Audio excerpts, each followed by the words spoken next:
یہ خداوند کا مشورہ نہیں ہے اور نہ ہی یہ چوائس ہے، بلکہ یہ خداوند کا حکم ہے۔ خداوند یسوع نے اپنے شاگردوں کو دعا کرنا سکھائی اور کہا کہ اے ہمارے آسمانی باپ، ہمارے گناہ ہمیں معاف کر جس طرح ہم اپنے قصوروں کو معاف کرتے ہیں۔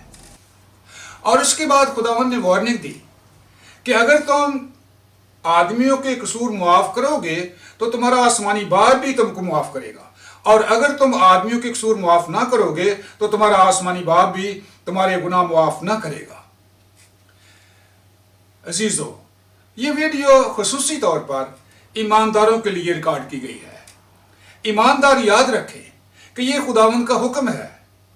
اگر تم دوسروں کو معاف نہ کرو گے تو تمہارا آسمانی باپ بھی تمہارے گناہ معاف نہ کرے گا، اور تمہارا نام برے کی کتاب حیات سے مٹا دیا جائے گا، اور تم آسمان کی بادشاہی میں داخل نہیں ہو سکو گے۔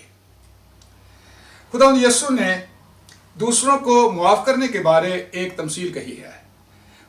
اس نے کہا، پس آسمان کی بادشاہی اس بادشاہ کی مانند ہے جس نے اپنے نوکروں سے حساب لینا چاہا، اور اس کے سامنے ایک قرضدار حاضر کیا گیا جس پر اس کے 10,000 توڑے آتے تھے، مگر اس کے پاس ادا کرنے کو کچھ نہ تھا۔ اس کے مالک نے حکم دیا کہ اس کے بیوی بچے اور جو کچھ اس کا ہے سب بیچا جائے اور قرض وصول کر لیا جائے۔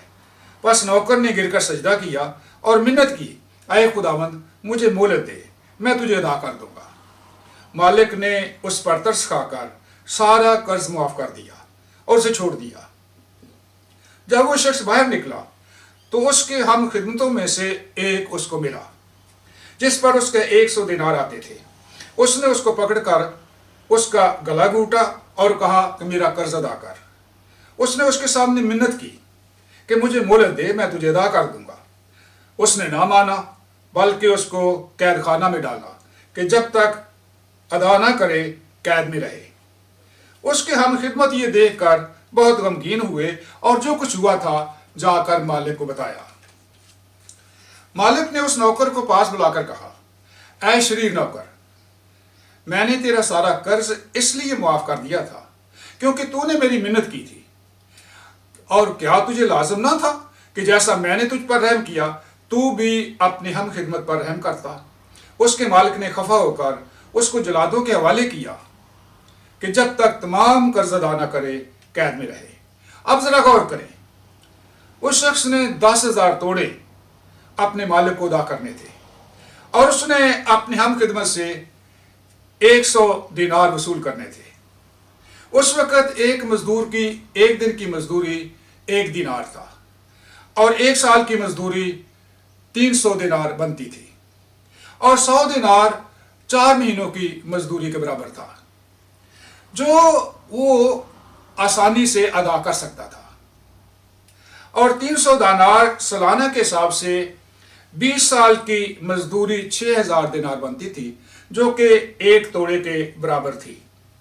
اور 10,000 توڑے ادا کرنے کے لیے اس کو 200 سال مزدوری کرنے کی ضرورت تھی، اور اس کا مطلب یہ ہے کہ وہ پوری زندگی بھی یہ قرض ادا نہیں کر سکتا تھا، لیکن مالک نے اس پر رحم کیا اور اس کا سارا قرض معاف کر دیا، اور اس نے اپنے ہم خدمت کی 100 دینار کی چھوٹی سی رقم بھی معاف نہ کی۔